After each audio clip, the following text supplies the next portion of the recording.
Halo Sobat Edsen, salam pintar. Bersama saya Kak Alex, tutor biologi edsen.id. Dalam video kali ini, kita akan membahas materi mengenai sistem reproduksi.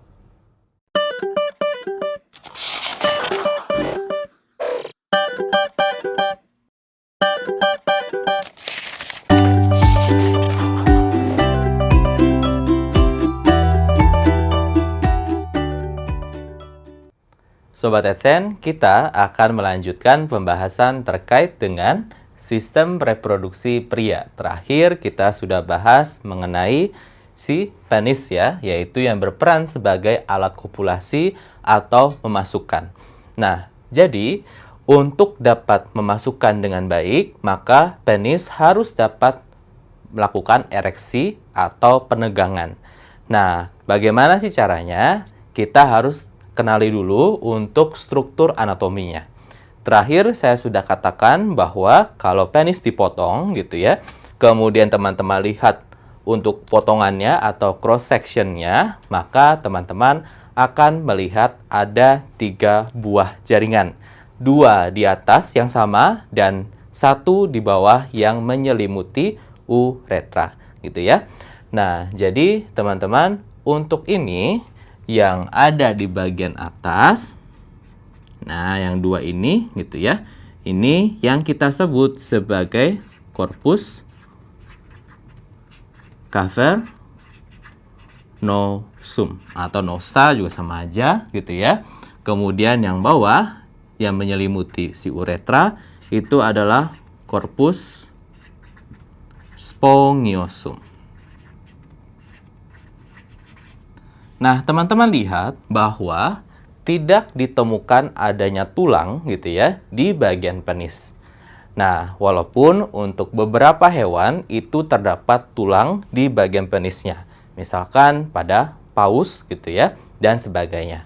Nah, tapi untuk manusia nggak ada ya. Nah, bagaimana kok bisa mengeras gitu ya atau tegang? Nah, ini diperantarai oleh masuknya darah gitu ya.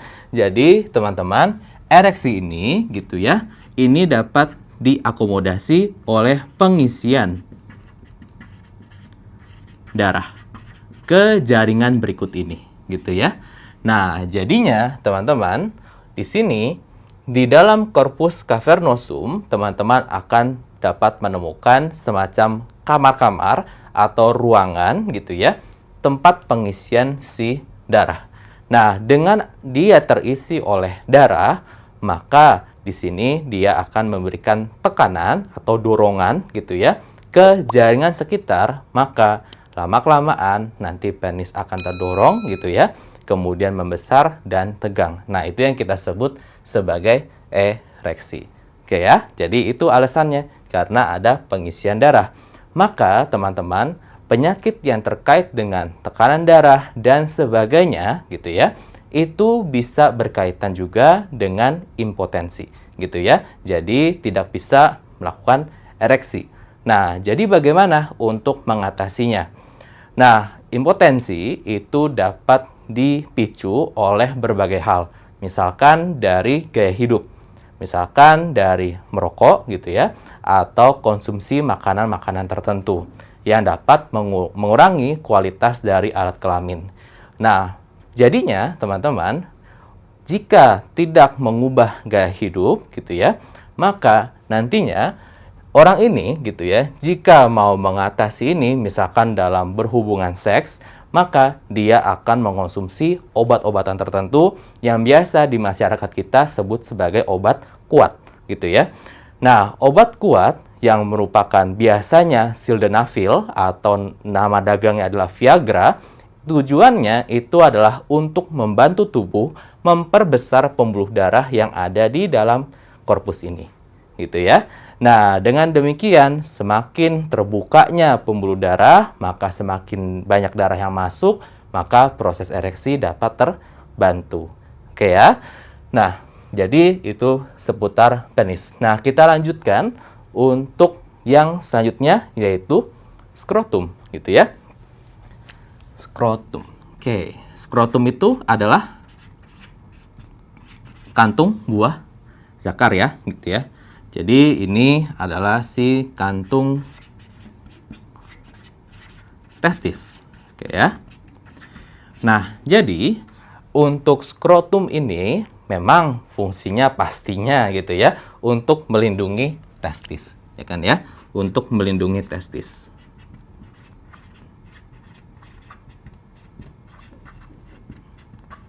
Nah, selain melindungi testis, yang menjadi pertanyaan adalah mengapa posisinya itu harus di luar, ya kan ya? Kenapa nggak di dalam aja?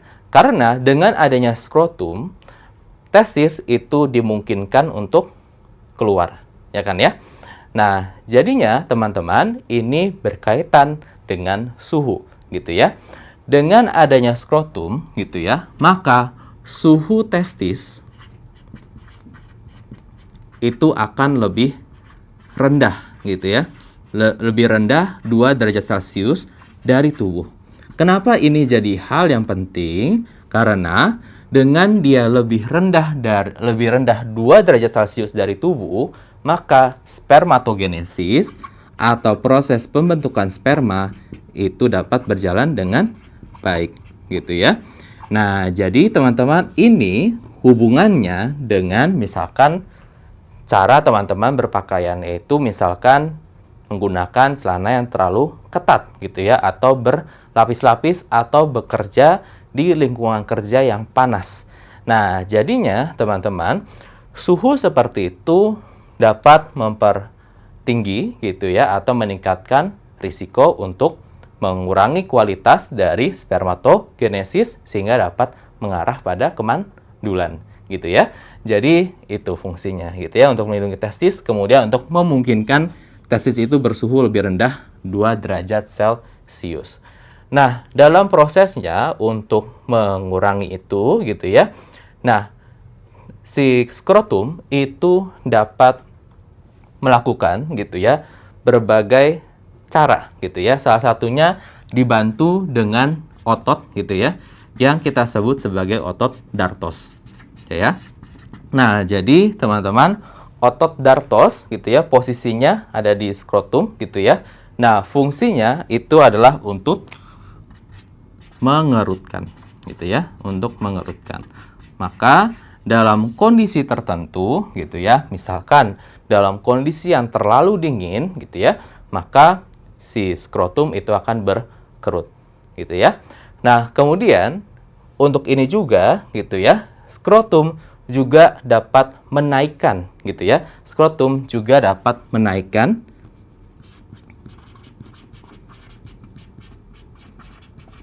testis gitu ya.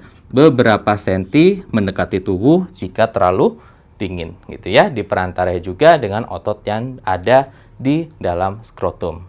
Oke ya. Nah, jadinya teman-teman kita sudah membahas gitu ya untuk alat eksternal yaitu penis dan skrotumnya. Nah, berarti kita akan membahas untuk yang alat internalnya gitu ya. Nah, kalau alat internalnya kita bisa mulai gitu ya dari pabriknya, yaitu yang kita sebut sebagai testis gitu ya. Menyambung yang tadi ya, siklus skrotum atau kantung testis tadi. Oke, kita sambung di bagian sini dulu saja. Oke, internalnya. Oke, kalau internalnya yang pertama adalah testis. Nah, testis yang seperti saya katakan sebelumnya gitu ya, itu adalah pabrik. Jadi di sini testis itu adalah tempat pembentukan gitu ya. Pembentukan sperma atau yang kita sebut sebagai spermatogenesis. Oke ya. Tempat pembentukan sperma atau spermatogenesis, kemudian juga hormon kelamin gitu ya, yaitu hormon testosteron, ya kan ya. Dan teman-teman sudah tahu bahwa testis itu adalah kelenjar kelamin atau gonad yang dapat menghasilkan hormon, ya kan ya. Dan kita sudah pelajari juga bahwa testosteron ini akan membuat laki-laki tampak seperti laki-laki. Demikian juga untuk fungsi-fungsi tambahannya dan salah satunya juga pasti dapat memicu terjadinya spermatogenesis.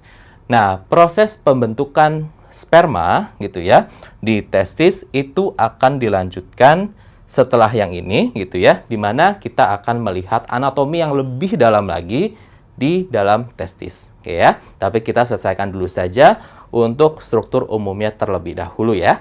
Nah, selesai dari testis gitu ya, misalkan sperma itu sudah terbentuk gitu ya. Nah, jadinya bocoran gitu ya soal struktur anatomi dari testis. Nah, kita akan melihat saluran yang berkelok-kelok itu ada banyak banget gitu ya. Nah, ujung-ujungnya nanti si sperma itu akan sampai pada epididymis gitu ya. Jadi epididymis itu juga merupakan saluran yang berkelok-kelok gitu ya. Tapi itu semacam kayak tempat tunggu sementara gitu ya. Maka epididymis itu fungsinya adalah sebagai tempat gitu ya, pematangan sperma gitu ya. Tempat pematangan sperma. Gitu ya. Atau tempat ya penampungan sperma sebelum diejakulasikan atau dikeluarkan. Oke ya. Nah, kemudian kita lanjutkan, jika mau diejakulasikan, maka sperma yang ada di dalam epididymis akan dilanjutkan perjalanannya kemana? Ke saluran yang namanya vas deferens. Oke ya. Jadi akan dilanjutkan ke vas deferens.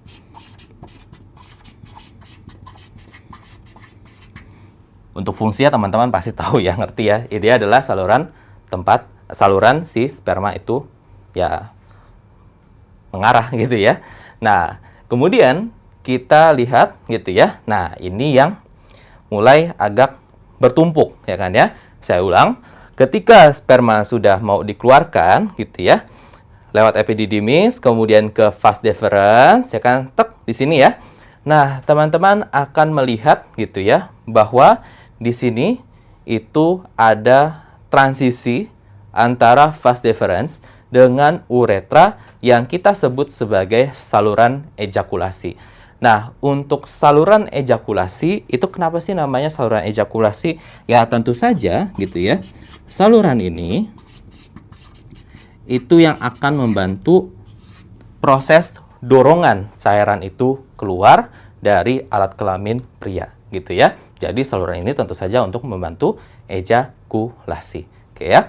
Kemudian kita kalau lanjutin lagi, ya udah, uretra itu dapat berperan sebagai tempat pengeluaran urin dan sperma. Oke ya.